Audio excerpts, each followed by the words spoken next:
Okay, Kelly here at Test and Train Sports for the family on how to utilize Fungoman. So first thing we have is the on-off switch. So make sure it's plugged in here and make sure it's plugged into the wall. And what you do is you first start off and you'll press on. Okay, and once you're on there, you'll see the green light to know that that's engaged.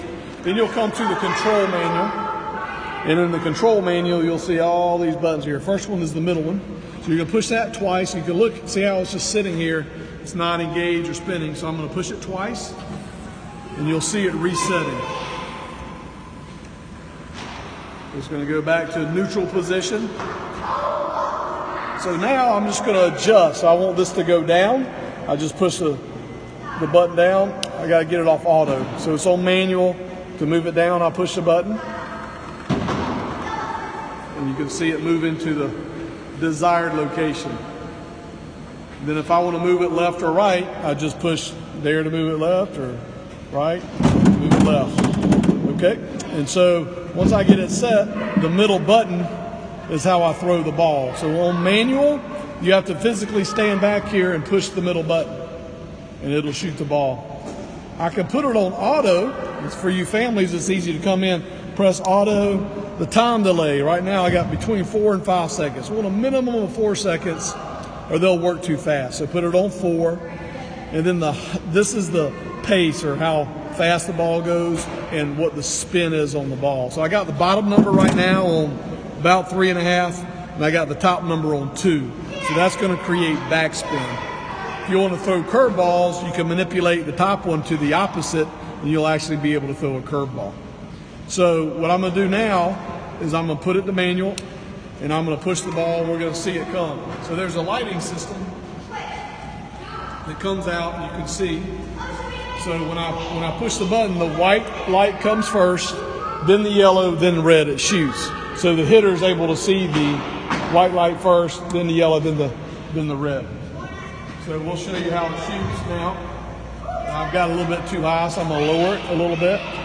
And push the middle button, and you'll see it shoot the ball. I'm going to push it down again, push the middle button. So I can move it left, right, up, and down based upon what I need there. So the only 2 things you need to be concerned about is here, this wire is coming off on occasions. If it does, you can see what it does. So you hear that noise? Get close to it. You see it moving the balls.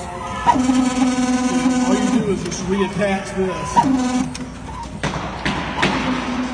and it'll bring it back.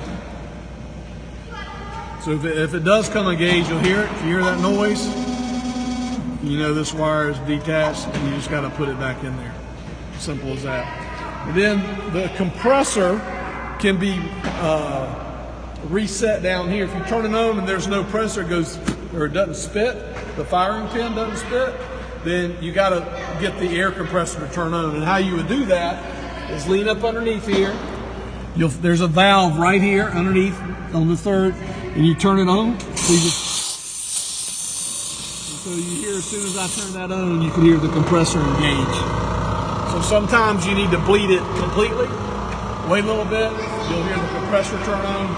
And once the compressor quits, it's loaded and ready to go.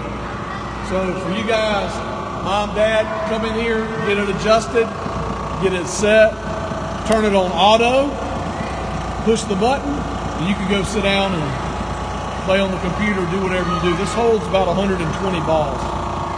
So we, from time to time, have at least 120 balls here. You can put that in. All right, thank you.